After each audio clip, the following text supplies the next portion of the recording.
Roadways depot Udaipur के zonal manager Khem Singh ने रविवार को प्रतापगढ़ रोडवेज डिपो परिसर का निरीक्षण किया।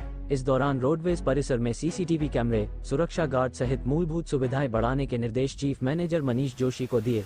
इस दौरान जोनल मैनेजर खेम सिंह को रोडवेज के स्टाफ की सैलरी, डिपो में बसों की कमी, कंडम बसें, कई मार्ग पर बंद पड़ी बसें, रोडवेज बसों की कार्यशाला में मैकेनिक की कमी के बारे में अवगत करवाया गया। इस पर खेम सिंह ने तुरंत एक्शन लेने की बात कही। बैठक के दौरान chief manager Manish Joshi, MO Babuta Lal व अन्य रोडवेज कर्मचारी मौजूद रहे। मीडिया से बातचीत में बताया कि प्रतापगढ़ डिपो में नई बसें भी दी जाएगी। अभी डिपो में संचालित बसें की हालत काफी दयनीय है। डिपो मैनेजर से कहा गया कि कंडम बसों, बंद रूट की बसों की सूची बनाकर भिजवाए, जिस पर उच्च अधिकारियों को अवगत कराकर प्रतापगढ़ डिपो को नई बसें उपलब्ध करवाई जाएगी। बसों के लिए टेंडर प्रक्रिया भी की गई है। जल्द ही परिवहन के लिए बसों से निजात मिलेगी। रोडवेज डिपो परिसर में सुरक्षा के लिए एजेंसी के माध्यम से गार्ड लगाया जाएगा। पंखे व सीसीटीवी कैमरे आदि की सुविधाएं भी बढ़ाने के कहा है। कर्मचारियों के वेतन को लेकर उन्होंने कहा कि सैलरी में आ रही रुकावट का भी विभाग से बात करके हल निकाला जाएगा। हाल ही में मीडिया द्वारा प्रमुखता से प्रतापगढ़ रोडवेज डिपो को लेकर खबरें प्रकाशित की गई थी। लंबे समय से प्रतापगढ़ डिपो में रोडवेज बसों की कमी है, जिसके चलते डिपो से संचालित कई बसों के पहिए थम गए, जिससे यात्रियों की परेशानी को देखते हुए खबरें प्रकाशित की गई थी। डिपो में 21 बसें ही संचालित है, कई बसें खटारे हैं, फिर भी उन्हें रोड पर दौड़ाया जा रहा है, जिनसे यात्रियों की जानमाल को खतरा बना हुआ। Yes sir. सर, आज आपका जो विजिट हुआ यहाँ पे, क्या क्या चीज़ें आपने यहाँ पे नोटिस की है? देखिए, ये जो विजिट है ये हमारी जनरल विजिट है, जिसका मुख्य उद्देश्य यात्रियों की सुविधा को और उन्नत बनाना है।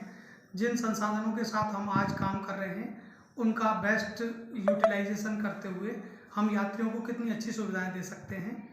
दूसरा उद्देश्य, हमें हमारे स्टाफ को समय पर आने के लिए पाबंद करना है, उनको टाइम पंक्चुअलिटी के बारे में बताना है, तथा जो जनता की ज़रूरतें हैं या जो फाइल पेंडिंग हैं उनको समय पर निस्तारण किया जाए। इस तरह के हमें भी निर्देश हैं और हम ये आगे पास ऑन भी कर रहे हैं, जिससे कि किसी का काम बिना वजह डिले ना हो। सीधे शब्दों में हम सुशासन को और अच्छा करने का प्रयास कर रहे हैं। अभी जैसे कि यहाँ पे जो 21 गाड़ियाँ संचालित है, हाँ जी, और उनकी जो कंडम स्थिति है, आपने उस गाड़ियों की स्थिति को भी देखा है। हाँ। इस बारे में आप क्या कहना चाहेंगे? रोडवेज की गाड़ियों में अभी हम नई गाड़ियों के और हमने टेंडर किए हैं।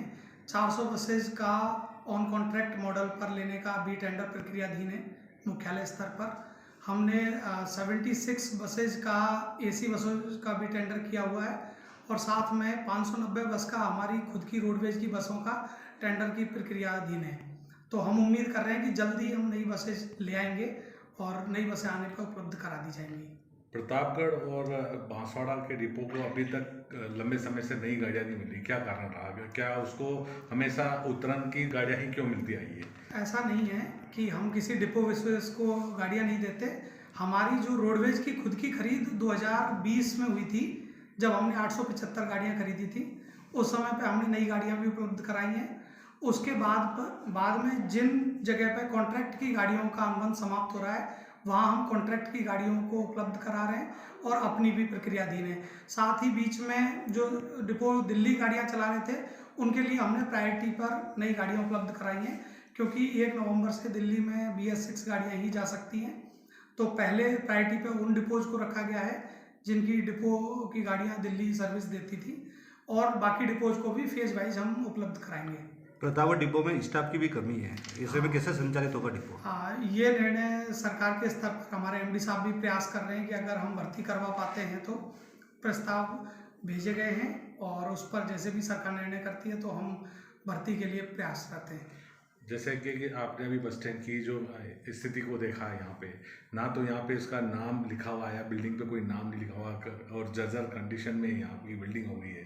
अब ऐसे में मतलब कि रखरखाव के अभाव में भी इस तरह से ना तो इसका नाम ढंग से लिखा हुआ है, ना ही किसी चीज़ की व्यवस्था सही है, तो ऐसे में यहाँ क्या कैसे आप उसको डेवलप करवा पाएंगे? इसके लिए हमारी प्लानिंग यही है कि मेरी अभी चीफ मैनेजर साहब से बात हुई, तो कुछ बजट हमारे मेंटेनेंस के ऐड में सैंक्शन है।